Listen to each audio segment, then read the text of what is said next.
suis un golfeur agressif. Là. Ah oui?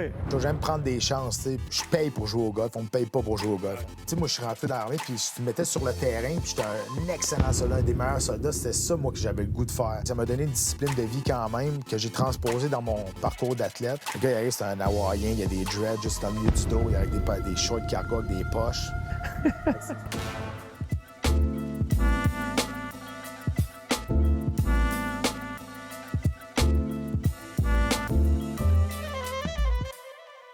Pour notre épisode Golf Le Monde présenté par Volvo Canada aujourd'hui, on reçoit un gars qui était au cœur de l'action pas mal toute sa vie. D'abord, c'est un ancien militaire des Forces armées canadiennes qui a servi en Bosnie en 2002. Après ça, il était un des premiers Québécois à faire sa marque dans l'octogone du UFC. Et plus récemment, on a pu le voir parmi les têtes d'affiche de Big Brother Célébrité 2024. Patrick Côté, comment ça va? Ça va bien, Dan, ça va bien, toi? Bienvenue dans notre univers. Ben merci, c'est un beau studio, pour vrai. Merci. Ouais. Comment va ta saison de golf? Bien. J'ai pas joué autant que je voulais jouer, mais en même temps, c'est parce que je suis très occupé. OK, c'est une bonne affaire. C'est un bon problème, ouais. On me dit souvent, moi, combien de fois tu joues par année? Je réponds tout le temps, jamais assez souvent. Oui, exact. Jamais assez souvent, puis c'est ça. C'est cool.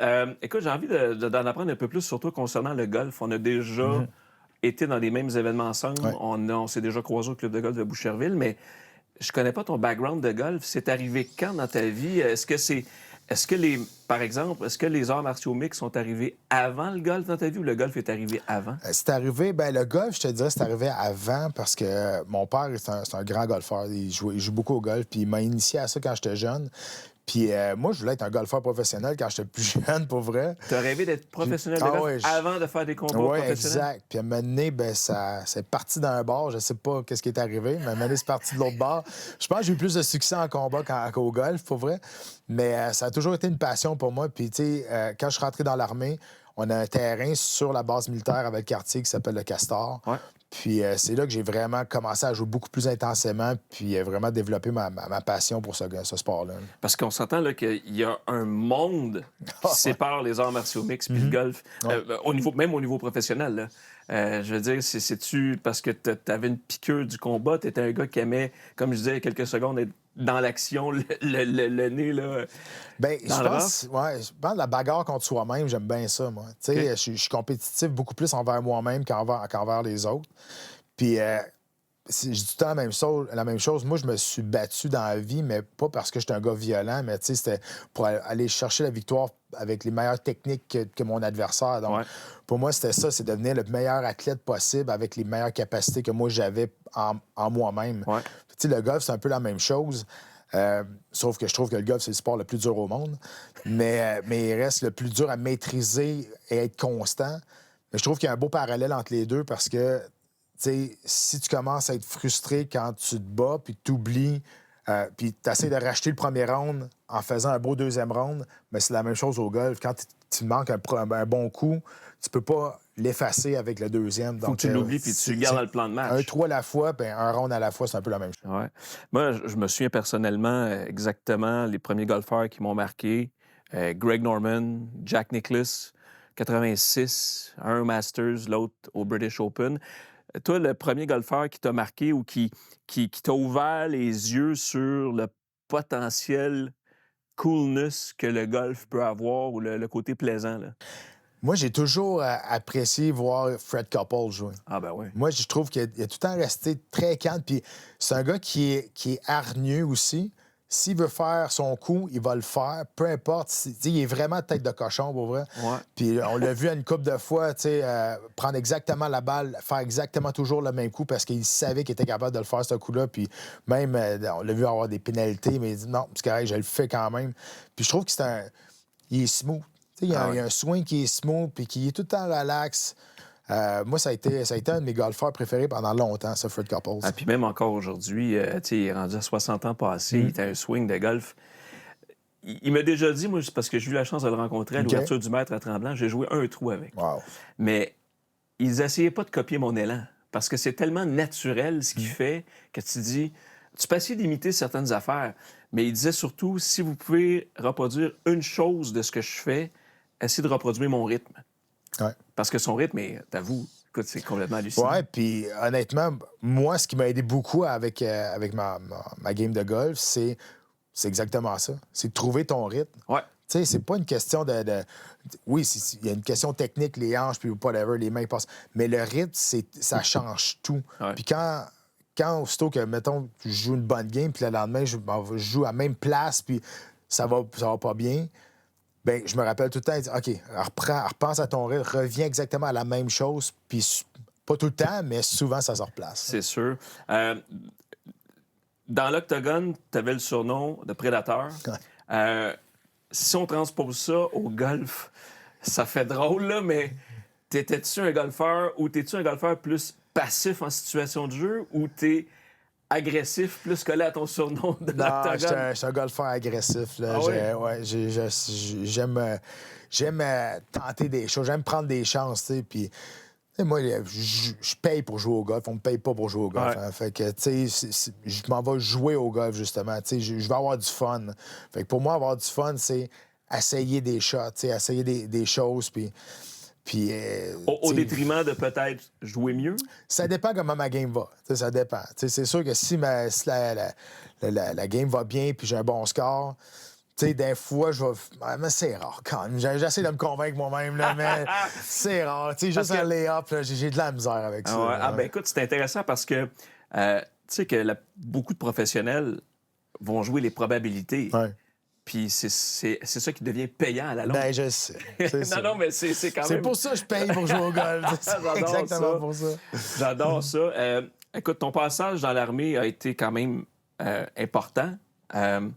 Jusqu'à quel point ça t'a forgé la personne que tu es devenue, ce passage-là dans ta vie? Ben, ça, c'est bizarre, tu vas dire que j'ai rien compris, mais moi, quand je suis sorti de l'armée, c'est parce que j'étais tanné de la discipline, mais c'est pas mal la base de l'armée. Ouais. Mais c'était de la discipline en garnison, sur la base. Moi, tu sais, moi, je suis rentré dans l'armée, puis je me mettais sur le terrain, puis j'étais un excellent soldat, un des meilleurs soldats. C'était ça, moi, que j'avais le goût de faire. Mais c'est sûr que ça m'a formé, ça m'a donné une discipline de vie quand même que j'ai transposée dans mon parcours d'athlète. Ouais. Parce que oui, être un athlète, c'est une chose, mais de vivre la vie d'athlète, c'est d'autres choses aussi. Si tu veux performer à un niveau, ce que moi j'ai performé, il faut que tu fasses les sacrifices nécessaires. Ouais. Puis, tu sais, inconsciemment, c'est sûr, certain que mon passage de l'armée, ça m'a amené à une discipline de OK, si je veux faire quelque chose, il faut vraiment que je fasse les sacrifices pour. Ouais. Fait que ça, c'est sûr et certain que ça m'a aidé. Ça t'a aidé. Ouais. Ce passage-là, veux pas, je veux dire, tu étais allé en mission en Bosnie. Mm-hmm. Dans le fond, c'était en mission de paix. C'était un peu ça le principe à ce moment-là. Oui, ça tirait. Tu t'es peut-être passer une coupe de balle sur le bord des oreilles, mais... Non, l'affaire, c'est... Je ris parce que... tu sais, puis je veux pas cracher sur l'armée canadienne, mais ils ont fait un peu tout à l'envers. Tu sais, en 93-94, quand ça brassait, ils ont envoyé les casques bleus, qui était une mission de paix, mais là, c'était le bordel. Puis, tu sais, dans la loi de guerre, t'as pas le droit d'attaquer le Croissant Rouge, la Croix-Rouge, les casques bleus, mais tu sais, je veux dire, ils étaient pognants entre les Serbes et les Croates, puis ils se faisaient tirer dessus, là. Fait qu'en 2002, quand la guerre était quand même assez finie, il y avait peut-être des petites poches de résistance, mais c'est quand même été assez relax. Nous, on est allés, mais en tant que béret vert. Donc, ça veut dire qu'on était prêts, tu sais, puis sauf qu'on est arrivé là, puis aujourd'hui, sur le coup, j'étais déçu. Aujourd'hui, je suis content que j'avais pas été, pas été ailleurs, mais sur le coup, j'étais comme, OK, mais il se passait pas grand-chose. Fait il aurait peut-être fallu qu'il fasse ça autrement, tu sais. Ouais, non, mais c'est juste pour ça. As-tu perdu des frères d'armes? J'ai pas perdu des frères d'armes en Bosnie, mais j'en ai perdu en Afghanistan. Moi, je suis sorti en 2004 de l'armée, mais j'ai continué d'avoir des amis, des chums dans l'armée. Ouais. Puis en Afghanistan, ben oui, il y a des amis qui sont morts. Là, ouais. T'arrives-tu à t'y faire, même si tu sais que ça fait partie du risque? Ou c'est quoi? C'est drôle parce qu'en 2009, je suis allé en Afghanistan, moi, sur la base, pour supporter les troupes. Ouais. Le Canada faisait tout le temps ça. Team Canada, il amenait des personnalités culturelles et sportives là-bas. Ouais. Puis c'était mon bataillon que j'étais, qui était en mission là-bas. Ouais. Je connaissais plein de monde. Puis j'avais posé la question aux autres. Ils disaient, ouais, mais Kim, tu sais, quand tu sors, tu sais pas si tu vas revenir. Puis, tu sais, Pat, t'es stressé pendant peut-être le premier mois, puis après ça, ben faut que tu laisses aller, sinon tu vis plus, là, tu dors plus. Je dis, OK, t'as un détachement assez intense pour pouvoir faire ça. Fait que, tu sais, ici au Québec, je trouve qu'on donne pas assez de crédit aux militaires quand même.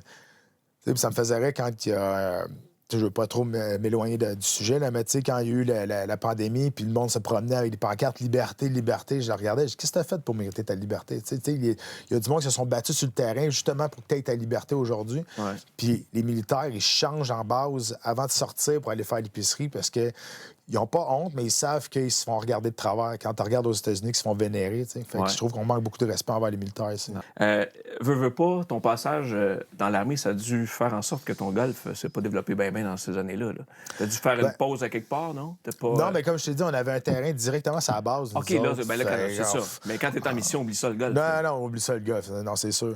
Fait que, tu sais, je jouais beaucoup au golf quand j'étais dans l'armée parce que quand on finissait, on s'en allait directement sur le terrain. C'était à 2 à 5 minutes, là, directement sur le golf. Puis c'est un beau terrain, pour vrai. C'est vraiment un beau terrain, là, celui-là qui est sur la base militaire. Y a-tu accessible au public ou c'est juste pour les militaires? Non, c'est accessible au public. C'est un des rares au Québec que j'ai pas joué. Ouais, le Castor, oui. Écoute, c'est pas loin de... C'est quoi, c'est à Valcartier même? C'est à Valcartier même, sur la base, oui. Eh bien, un jour, peut-être. On ira, tu me le feras découvrir, ça serait pas pire. Parlant de découvrir, as-tu la chance de voyager, toi, pour jouer au golf? As-tu la chance de jouer au golf pour faire des voyages ou vice-versa? Tu comprends ce que je veux dire? Oui, bien, j'ai voyagé beaucoup. Pas nécessairement pour le golf, mais j'en ai profité pour jouer au golf. Okay. J'ai voyagé en Guadeloupe, j'ai joué en Bahamas, j'ai joué en Guadeloupe, j'ai joué en Floride. Mais il y a un voyage de golf que j'étais supposé faire. Puis on était supposé aller à Pebble Beach. Oh my God. Puis on avait réservé... Ça, c'était avant qu'on n'était pas obligé de rester sur place. On avait réservé, c'était en 2019, on avait réservé 1 an d'avance, puis ça s'en venait. Puis en mars, il est arrivé... il est arrivé la pandémie. Ouais. Puis c'est ça, on n'a pas été à cause de ça. On partait 2 semaines avant que ça tombe. On s'en allait, on était bien excités. Fait que ça a été reporté. Mais j'aimerais beaucoup aller jouer en Arizona aussi. J'ai beaucoup de monde qui sont allés jouer là. J'ai joué au Nevada, oui. Ça se ressemble un peu. Je sais pas. Je suis pas allé en Arizona, mais j'ai joué à Las Vegas. J'ai joué 3 terrains à Las Vegas. Te souviens-tu des terrains que tu as joué? Oui, le Bali, puis celui-là à Wilton 2 fois. Mais le Bali, je l'ai joué 2 fois aussi. Le Bali, je l'aime beaucoup, là, qui est directement à l'entrée de la strip. OK. Qui est quand même un long terrain. Mais oui, tu sais. Puis, un des plus beaux terrains que j'ai joué, c'est à Hawaï. Ah ouais. L'ancien terrain les championnats des joueurs jouaient là. OK. Je me souviens pas c'est quoi le nom, je l'oublie tout le temps. C'est à Kapalua? Puis, non, c'était à Kauai. OK. À Kauai. Puis c'est directement, tu sais, c'est tout petit Kauai, fait que tout est sur le bord de l'océan, là. C'est fantastique. Puis, tu me souvenir, le gars, j'étais avec là-bas, il dit, j'ai un de mes amis qui a joué sa PGA pendant 2 ans, il va venir jouer avec nous autres. Je dis, OK, pas de problème. Le gars, il arrive, c'est un Hawaïen, il y a des dreads juste dans le milieu du dos, il a avec des shorts cargo avec des poches, avec ses souliers, là, les mains. Je dis, ben voyons donc. Je dis, OK, c'est correct. Fait que là, on joue. Premier trou, il fait un bogey. Deuxième trou, il fait un bogey. Je dis, bon, OK, il m'a compté de la bullshit pour vrai. Là, il me regarde, il dit, OK. Là, il est en train de fumer un petit pétard. Il fait ça même. Il dit, bon, on commence à jouer au gars. Il a fini à moins 6. Je fais, sérieux? OK, c'est bon. Là, je te crois. C'était qui ce gars-là, tu sais-tu? Je me souviens pas de son nom. Pour vrai, c'est pas un gars connu, mais c'est juste, je le regardais jouer quand il a décidé de jouer au golf. C'était assez magique pour vrai. Là. Quand le pétard embarqué. Peut-être, c'est ça aussi. C'est drôle. As-tu des partenaires de jeu réguliers? Tu parlais du voyage de golf qui n'a pas fonctionné à Pebble. As-tu des meetings annuels, des affaires de boys que vous faites sur une base régulière? On joue souvent avec les mêmes personnes. OK. Mais moi, je joue partir le matin puis aller jouer tout seul à 18, ça me dérange pas non plus. OK. J'aime ça jouer au golf tout seul. Moi. Ah oui, t'es un des rares que je connais. J'aime ça. Je peux écrire le score que je veux. non, mais pour vrai, ça me dérange pas de jouer au golf tout seul. Moi, j'adore jouer bonne heure le matin. OK. Fait que, tu sais, je vais aller jouer à Seigneurie à 6h30, 7h le matin, puis à 9h30, j'ai fini. Là, fait que pour moi, tu passes à d'autres choses. Puis moi, jouer au golf tout seul, ça me dérange pas en tout. Mais c'est sûr que c'est le fun en chum. En tout cas, moi, ça me dérange pas de me rendre tout seul, mais je suis tout le temps dans l'optique de dire OK, je vais me sneaker dans un threesome ou un twosome pour au moins avoir. Tout d'un coup, tu fais un trou d'un coup. Ouais, c'est vrai. Tout d'un coup, tu fais un trou d'un coup. Ça, ouais. Tu veux dire, tu peux bien l'écrire, mais si personne ne le voit. Ouais, c'est vrai, t'as raison. C'est un peu ça. Mais j'ai su que vous faites un voyage de boys annuellement à Tremblant. Oui. Exact. Ça ressemble à quoi, un week-end de boys à Tremblant avec Pat Côté? La première game est bonne, la game du lendemain un peu moins. Parce que ça reste un événement annuel, puis sais, le golf, souvent, c'est une excuse pour se rassembler. Puis Ouais. ça en est vraiment une bonne. Puis c'est tous des bons... On est tous des joueurs qui jouent quand même assez régulièrement. Fait que, tu sais, oui, on s'en va jouer au golf, puis c'est le fun, on aime ça jouer au golf, mais on en profite pour tu sais, on a tellement des vies occupées aussi que se retrouver comme ça, tout le monde ensemble, c'est rare que ça arrive. Fait qu'à toutes les années, on planifie ça, puis on en profite pour se raconter des bonnes jokes. Puis Ben oui, boire un c'est bon sûr, verre. pas avoir mal à la tête un peu le lendemain. Le lendemain, on a mal à la tête. Ton niveau de jeu, ça ressemble à quoi? Je te dirais, je joue tout le temps autour de 80.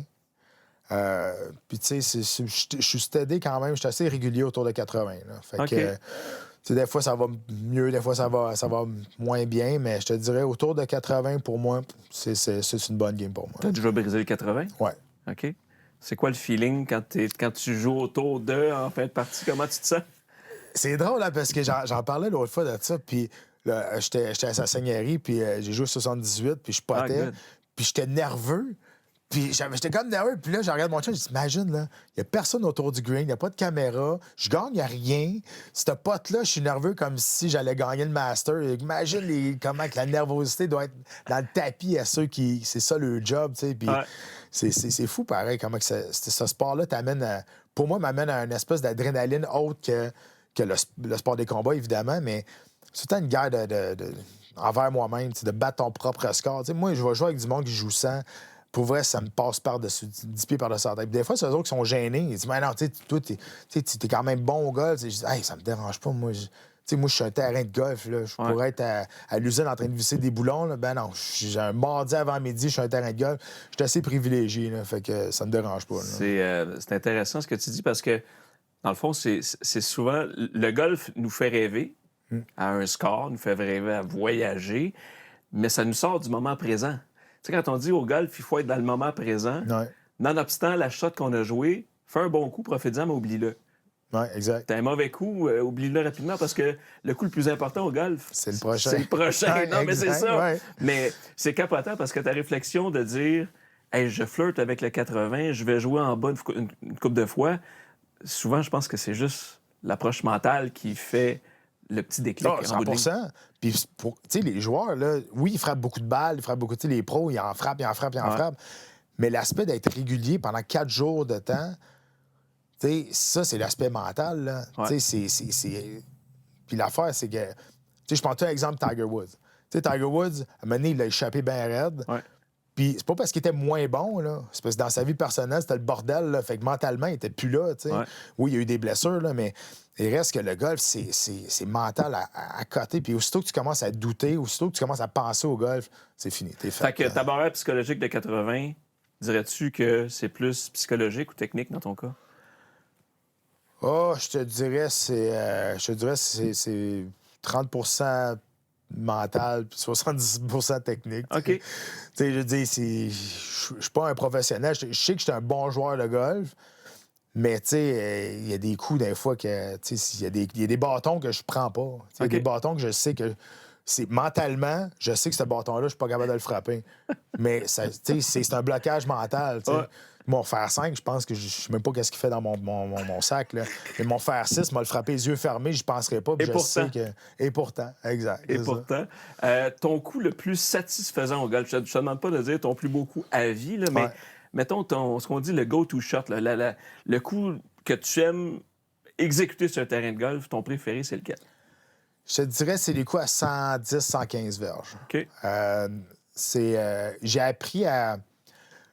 C'est drôle, j'ai appris à plus forcer sur mes drives, de me donner l'espèce de... Tu sais, moi, j'étais un long driver, mais j'ai appris aussi que c'était pas tout le temps bon. Tu sais, quand tu arrives en dedans de 100 verges, moi, j'ai un petit peu de difficulté à gérer mes distances. Fait que je me suis aperçu qu'entre 100 et 115 verges, je prends un 52, un 56, dépendamment du vent, puis OK, ça, c'est des belles shots que je suis capable de faire. Que tu maîtrises la distance. Oui, exactement. Dans le fond, ça devient stratégique, ton affaire. Tu te places, tu veux pas être à 65, 75 verges, alors Pour moi, ça, c'est la pire distance. Ça. Ah ouais? Moi, à 60 verges, là, j'arrive, puis le bâton, il est serré dans mes mains. Puis j'adore jouer mon 64 degrés, mais ça m'a pris 2 ans à être capable de jouer avec. T'as un 64 J'ai degrés? un 64. J'avais ça il y a 30 ans. Ouais. Mais je l'aime parce que j'aime la shape que la swing fait puis la shape que la balle va prendre. Ouais.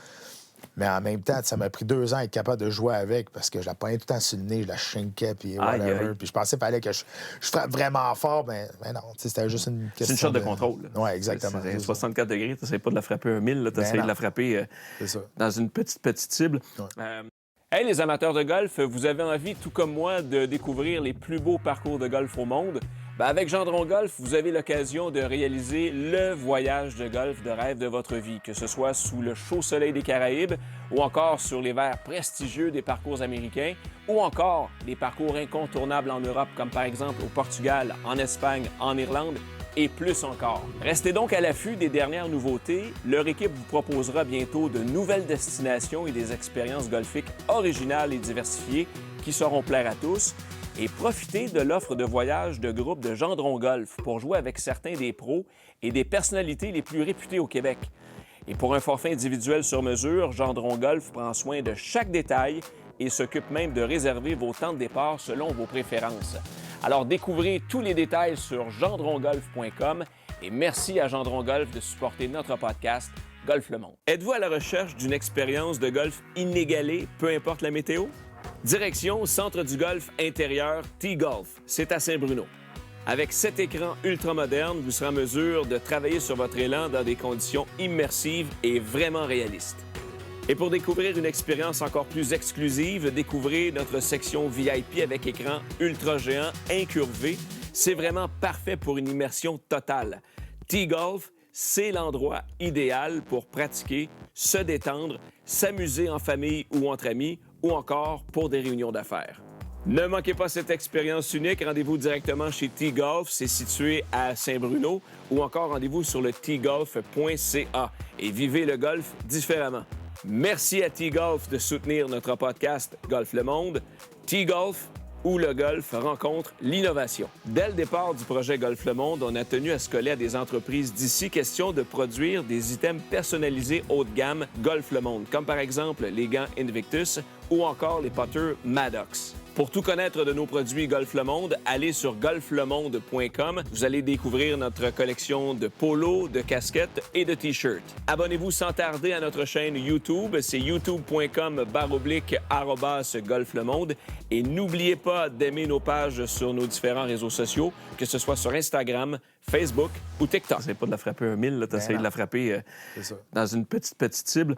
Ouais. Terrain bucket list, ça... plus que Masters, plus que St. Andrews, cette... Ben, c'est parce que St. Andrews, je pense qu'ils m'ont joué 300 là-dessus. Là. Ben non. Tu sais qu'on m'a souvent dit que c'est un terrain facile quand il fait beau.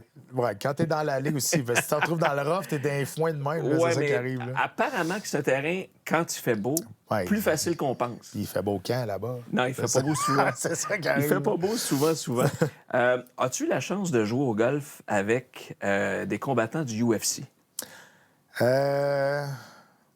Oui, j'ai joué. Oui. Dans une couple d'années, on faisait des tournois de golf avec des joueurs.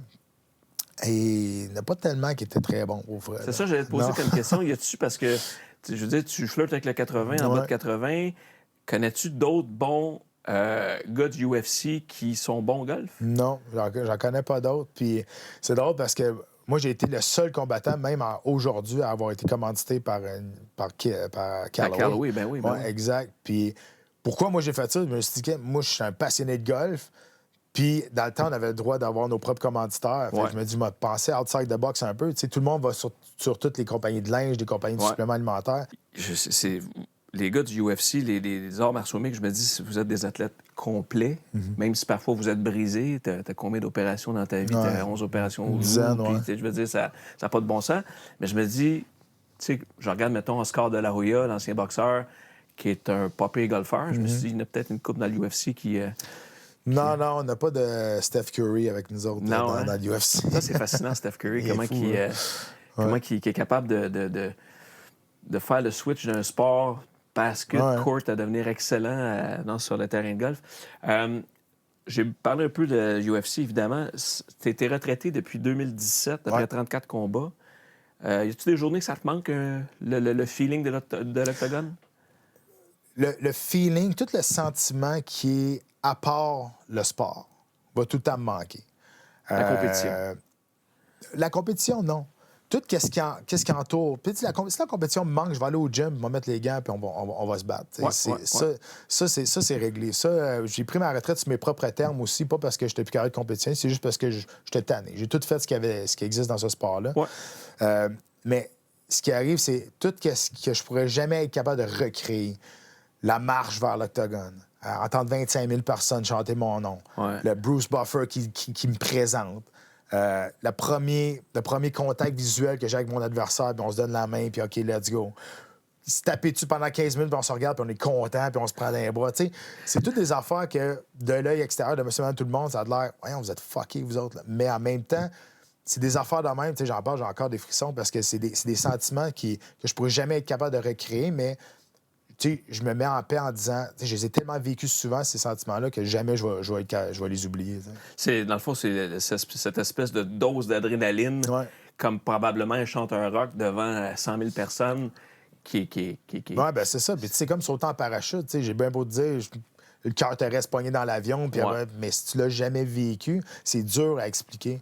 Puis c'est pour cette raison-là, moi, j'avais le droit à trois hommes de coin. J'en ai pas besoin de 3, pour vrai. J'en avais besoin de 2. Puis le troisième, souvent, j'amenais soit mon nutritionniste, soit mon coach de conditioning, soit un de mes amis pour qu'ils comprennent c'est quoi ce feeling-là, juste d'avancer, puis juste de voir c'est quoi, qu'est-ce qui se passe. Puis quand j'en parle, ben j'avais du monde au moins qui pouvait comprendre ce que je parlais, puis ils pouvaient comme ajouter leur expérience à eux autres. Écoute, moi, j'ai une question bizarre à te poser, là, parce qu'évidemment, je me suis jamais, puis je me retrouverai jamais dans cette position-là.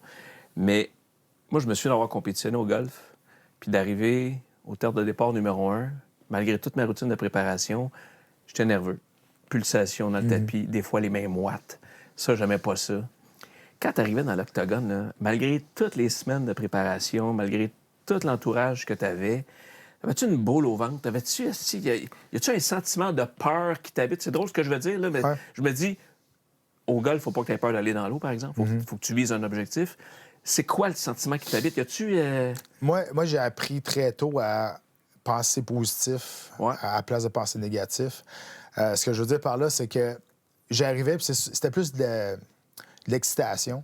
OK. Il y a une phrase, moi, qui a changé ma vie, puis, tu sais, c'est contrôler le contrôlable. Fait que ça veut dire que moi, j'arrivais, j'avais pas triché dans mon entraînement, dans mon alimentation, pas les sacrifices que je dois faire. Fait que j'étais la meilleure version de moi-même. Fait que ce soir-là, tu sais, ça se peut que ça marche pas, ça se peut que je me fasse battre. Ça va être la meilleure, sa soirée à lui, ou ben non, il est meilleur que moi, ça arrive, tu sais. Mais je m'enlevais la culpabilité de j'aurais peut-être dû pas tourner les coins ronds de quoi de même. Fait que je m'enlevais la culpabilité de OK, si je perdais ce combat-là, c'est vraiment de ma faute parce que j'ai été trop lazy en entraînement de quoi de même. C'est sûr que la journée du combat, à 3h30 avant de t'en aller à l'aréna, tu te rends compte que tu t'en vas pas cueillir des fleurs. Là. Pas pantoute. Mais il reste que rendu dans le vestiaire, c'était mon happy place. J'arrivais dans le vestiaire, j'étais comme OK, j'étais à la bonne place. Là. Puis j'enjoyais le moment. Là. C'était-tu... c'est drôle à dire. C'était-tu plus stressant faire la pesée, respecter le poids ou se retrouver face à face avec l'adversaire? Parce que je veux dire, t'as eu des difficultés, toi, à aller faire le poids, t'as changé de catégorie une couple de fois. Ben, tu sais, c'est jamais facile de faire le poids. Puis, tu sais, il n'y a personne qui te force de te battre à une catégorie de poids ou non. C'est un sacrifice que tu t'imposes toi-même pour différentes raisons techniques et de gabarit. Mais il faut comprendre, c'est pour les combattants, le combat, c'est notre récompense. Ouais. Moi, j'ai tout le temps, on devrait être payé pour ce qu'on fait avant et non pas pour le combat. Ouais. Tu sais, il y a du monde qui se battrait gratuit, là, pour vrai. Puis moi, je l'aurais... Ben, pas gratuit, là, mais... La paye... Je vais prendre un exemple. Tu sais, j'ai déjà gagné un combat en 15 secondes. Tout le monde dit « Hey, t'es payé cher pour 15 secondes. » Je dis « Non, moi, j'ai pas payé pour me battre. Là. Je paye pour les 2 mois avant... que j'ai pas été à un barbecue avec mes chums parce que je mange du poulet bouilli puis du brocoli. Pas pris une bière avec mes chums. Je vais pas au resto avec ma femme parce qu'il faut que je reste samedi ma diète. Ça, c'est pour ça que je suis payé, pas pour le combat qui est arrivé. Puis, en fait, c'est les sacrifices en amont qui t'ont en partie permis de gagner en 15 secondes. Bon, ben, tu aurais pu gagner en 1 minute 15, mais tu as gagné en 15 secondes. C'est débile. T'as 2 jeunes enfants. Ouais. Je pense que t'as un petit garçon quasiment du même âge que le mien. Ouais. C'est encore très, très jeune, autant pour le golf que les arts martiaux mixtes. Mais si un de tes 2 enfants te disait « Papa, moi, je veux faire ça, les arts martiaux mixtes. » ou « Papa, j'aimerais ça faire le golf. » Le pousserais-tu plus vers l'un que vers l'autre? Ben c'est sûr, je vais le pousser plus vers le golf. Moi, j'ai reçu des coups pour pas que mes enfants en reçoivent. C'est ça ma mentalité. Je serais bien mal placé pour pas bien les entourer s'il y en a un des deux qui veulent faire ça. Mais je vais leur expliquer les risques. Puis aujourd'hui, vivre de ça, c'est encore plus difficile que quand moi j'ai commencé. Ouais. C'est tellement contingenté, c'est tellement populaire. Il faut que tu sois spécial pour faire vraiment beaucoup d'argent. Moi, j'ai fait des bonnes bourses parce que j'ai suivi l'évolution de ce sport-là.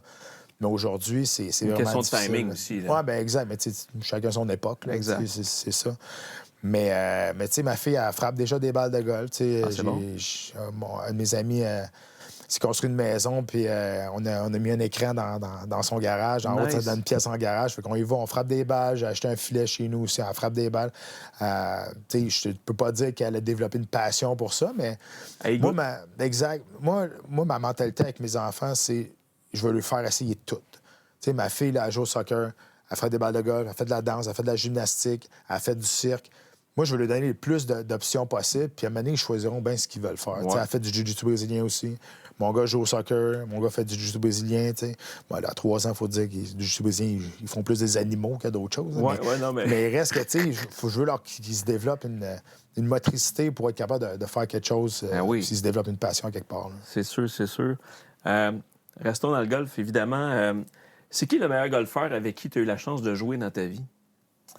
Le gars, là, le gars qui fumait un bat à Hawaï, c'en était peut-être un. Là. Ouais. Mais Très solide.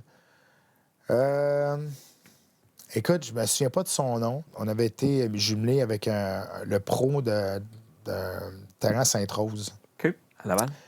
À Laval, exact.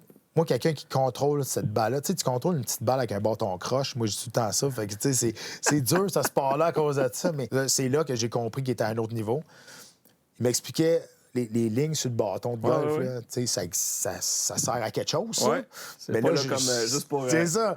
Mais là, il dit, tu sais, moi, si je veux faire reculer ma balle, là, tu sais, je vais jouer avec les deux premières lignes. Si je veux la faire reculer de 4 pieds, moi, je joue avec les 4 premières lignes. Je dis, ouais, mais OK, ça va jusque-là. Puis il m'expliquait ça, puis j'étais, OK, je suis loin là, de tout comprendre au golf. Là. Il y a des bonnes vidéos comme ça. Mickelson, j'ai vu ça sur les réseaux sociaux passer, il expliquait avec David Feherty, à un moment donné, en entrevue, que selon le niveau de rosée, la longueur du gazon, l'heure de la journée, écoute, tu faisais... C'est fou, hein? OK, fait que c'est la là que tu pression comprends... de l'air, quasiment. C'est là que tu comprends que rien n'est laissé au hasard. Ouais. Tout est calculé. Exact. Puis lui m'avait appris à lire les greens.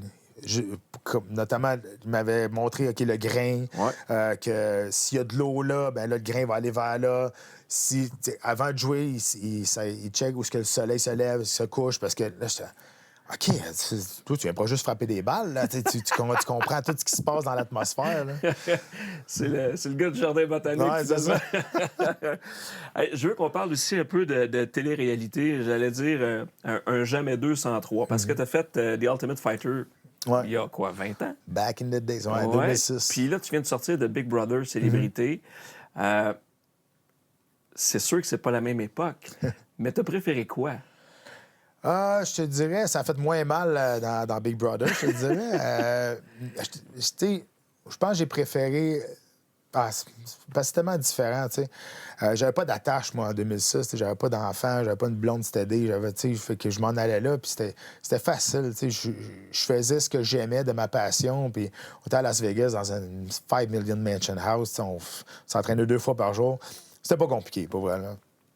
Fait que ça. Mais, tu sais, mes Big Brother, ça faisait 2 ans qu'ils me demandaient d'y aller. Puis, tu sais, je trouvais que mes enfants étaient trop jeunes. Puis après ça, ça va m'apporter quoi pour vrai? Pourquoi j'irais faire ça? Ouais. J'avais pas besoin de ça pour mon estime personnelle ou quelque chose comme ça. Non, tu faisais pas pour ça, là. Mais pourquoi on est allé là, justement? Parce que, tu sais, avec le producteur et avec mon gérant, tu sais, on s'est dit, OK, si on veut continuer dans le milieu artistique, il faut que je me sorte un peu de la coquille du combattant, qui vient d'un sport dur, qui est peut-être pas monsieur, madame, tout le monde, d'aller montrer une autre facette de ma personnalité. Ouais. Puis, je te dirais, c'est mission accomplie. Tu sais, moi, j'aurais aimé ça gagner pour ma fondation, qui est la Maison Lefort. Ouais. Mais j'allais pas là pour gagner. J'allais là vraiment pour montrer une autre personnalité. Puis je pense que ça a marché. Parce que moi, je suis rentré comme étant le Predator, puis je suis sorti comme Papa Ours. Fait que, tu sais, je pense que ça a bien marché.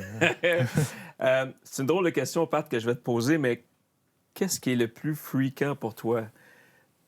Une mission en Bosnie en 2002, armée avec tu sais pas ce qui peut t'arriver autour, ou bien enfermé pendant 5 semaines dans un cubicule Big Brother, puis t'es déconnecté de la réalité. C'est quoi qui est le plus fréquent? Tu as vécu les deux. C'est sûr, c'est l'armée, c'est en Bosnie. Hein, puis ça a été moins fréquent, Big Brother, à cause justement que j'ai fait de l'armée. Je pense que, tu sais, dépendamment de ce que tu as vécu dans ta vie, tu sais, moi, j'étais allé sur le terrain de bataille, tu sais, je me suis battu pendant 15 ans devant des animaux qui voulaient m'arracher à la tête. Là, j'étais à Big Brother, tu sais, on est payé pour être là, je commande ce que je veux à manger, on joue à un jeu.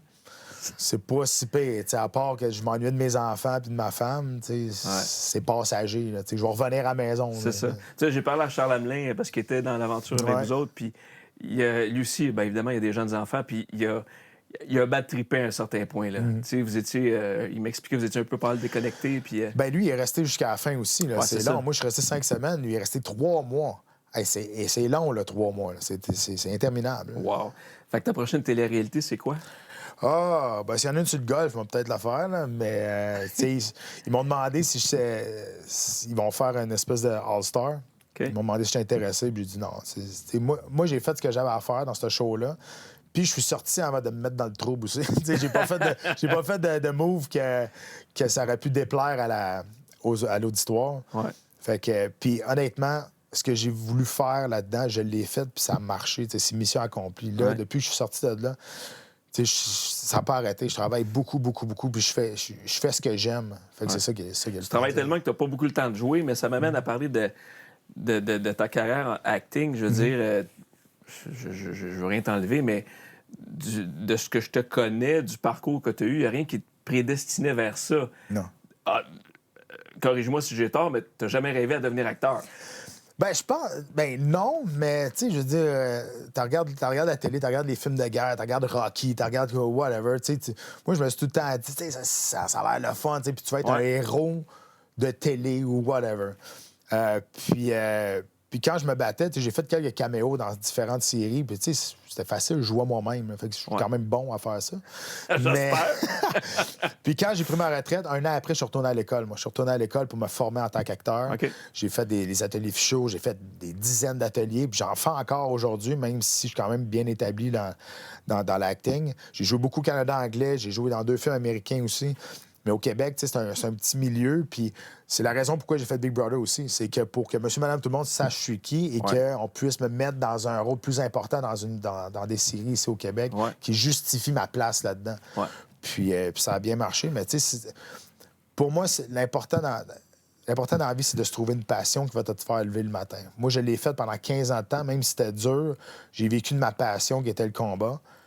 Puis là, ben, je peux te dire que là, je me suis découvert une autre passion qui est le jeu, qui est l'acting. Puis oui, quand j'ai des gros rôles, c'est comme mon combat. Ouais.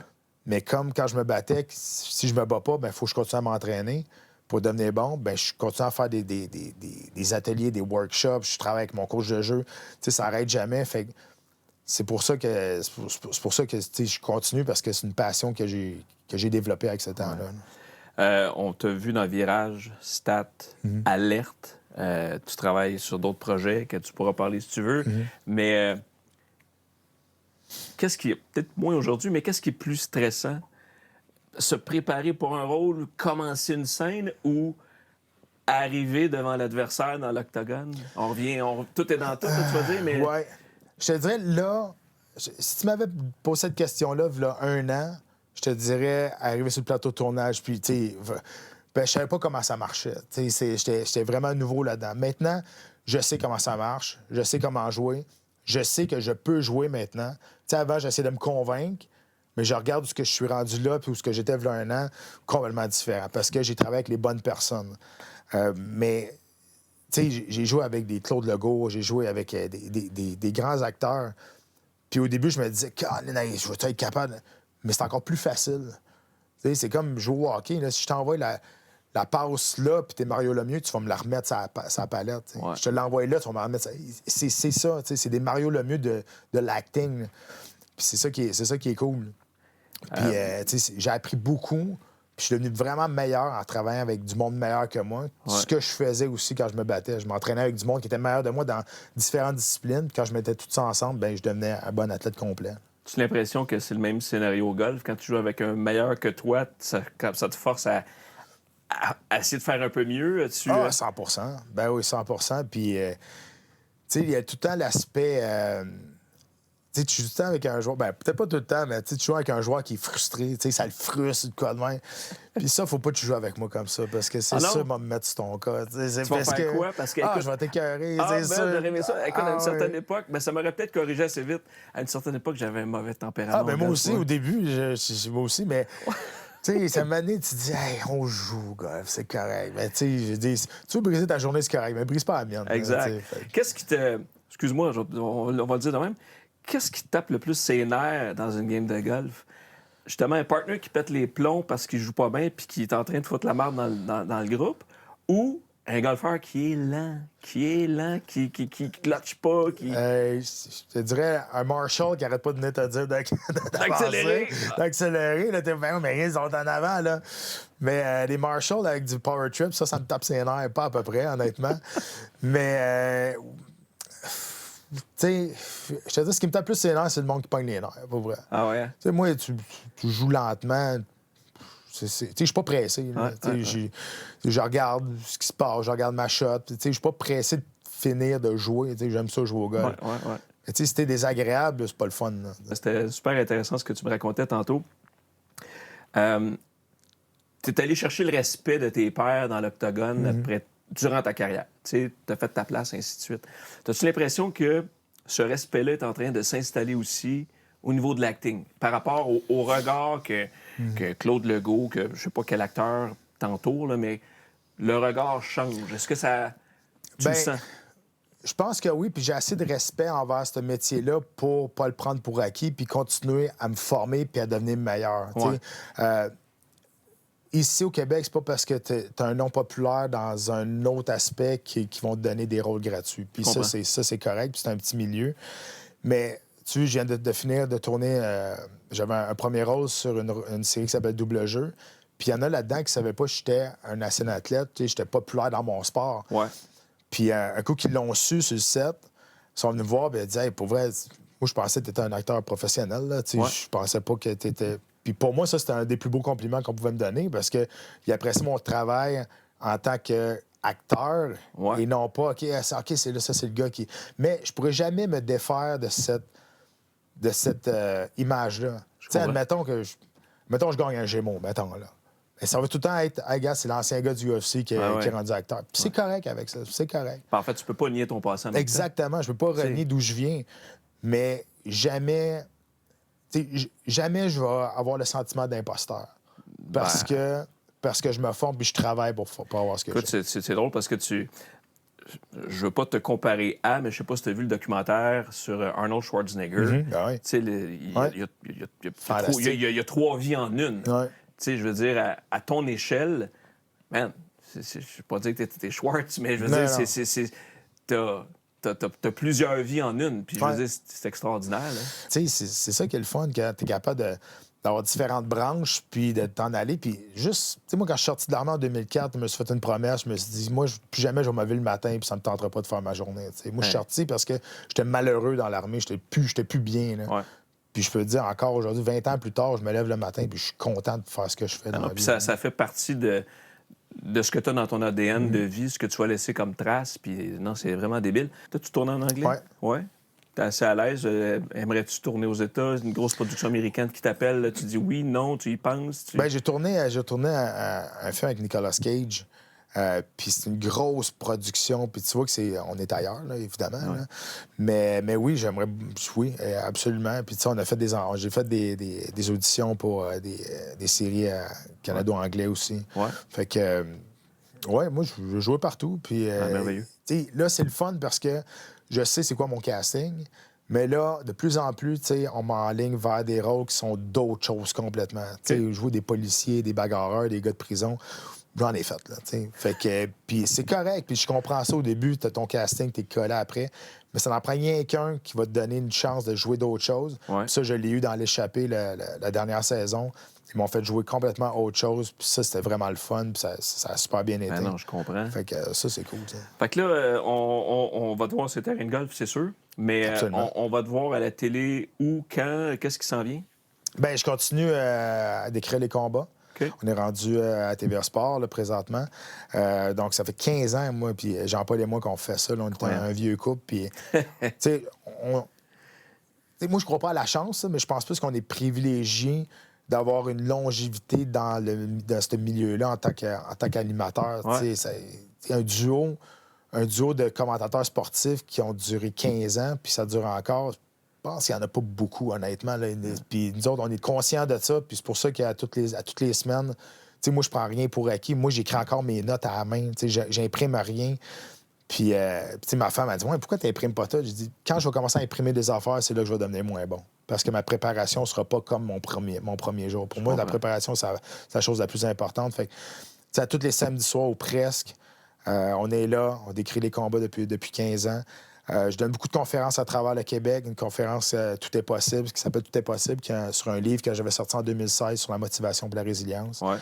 Fait que ça, j'adore ça. Puis ça fait 5-6 ans que je roule cette conférence-là. Puis là, bientôt, ben là, il y a Belle Fleur qui vient de sortir là. Sinon, Double Jeu qui va sortir en septembre. Dumas qui va sortir bientôt aussi, qui est une série autour de... Inspiré de l'histoire de Mom Boucher. Ouais. Exact. Et Les Armes, je commence à tourner sur Les Armes cette semaine, qui est une série sur le monde militaire. Tu chômes pas.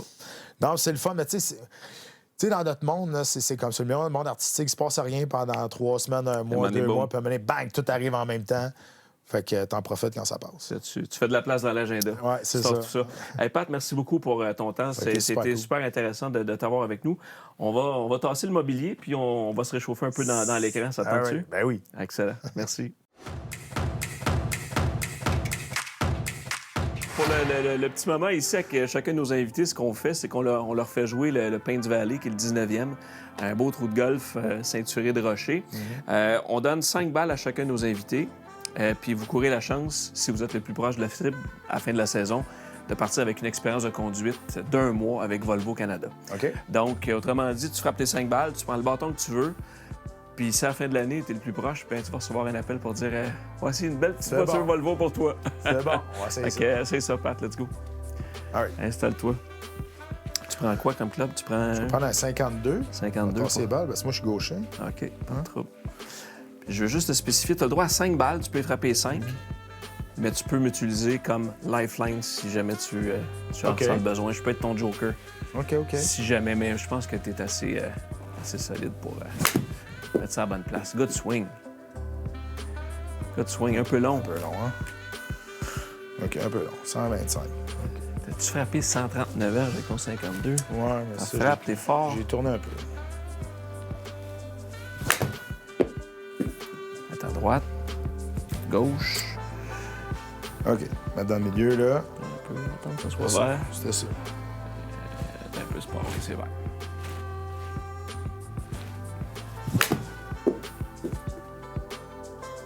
Petit crochet, reste donc.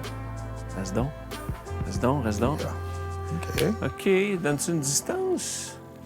Donne pas de distance parce que t'es pas sur le vert. OK. OK. Alors ça, c'est bon. T'es encore gauche un peu. T'as-tu un draw naturel? Non.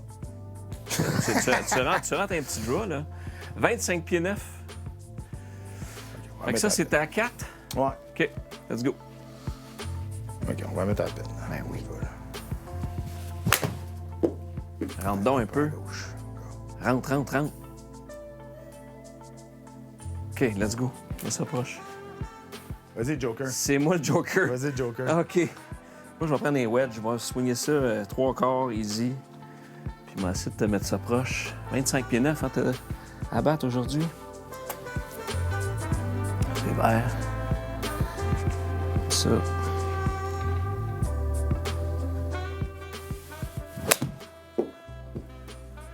en ligne. Oui. Go, go, go. À peine plus proche, Dan. Ah! Je t'ai amélioré ça d'un pied. Écoute. Ah, mais Joker a marché. Donc, marché, comme le dire.